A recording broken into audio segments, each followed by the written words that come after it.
Hey everybody, let me talk in this video about debugging. Debugging means you execute your application step by step and see what happened in every step. It is very good for beginners to understand how program flow work.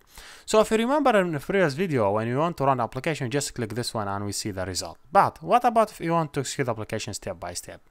To do that, you use debugging. So if you want to start from here debugging, or from here start step by step, just go front the line and double click, and here you will see this one.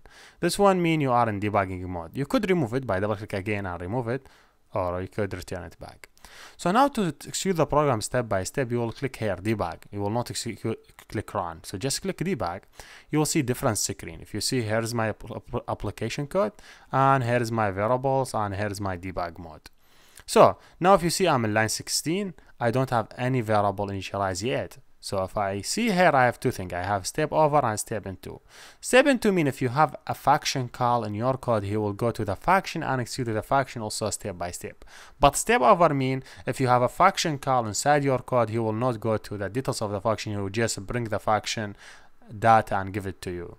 So I'm prepared to use step over. I don't have function. I don't want to see the details from function yet.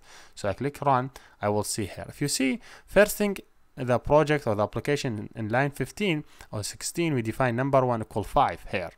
But if you see now, I'm in line 17, but I don't see number 2 here because line 17 still did not execute yet. So if you click run, when this line execute, I see number 2 equal 15. That's great. If I click run again, if you see, I have number 3 equal 4, define it. Now, if you see how every variable initialize, now when I click run again, if you see sum also initialize it. If you see sum 65, but also number 1 is updated. If you see, number 1 changes to the 4. And this is the basic how you could run your application step by step. If you want to see the result, if you see when this line execute, you'll see the result here, summation equal 56. This is a basic operation. If I click next again, you see number 2 equal this number.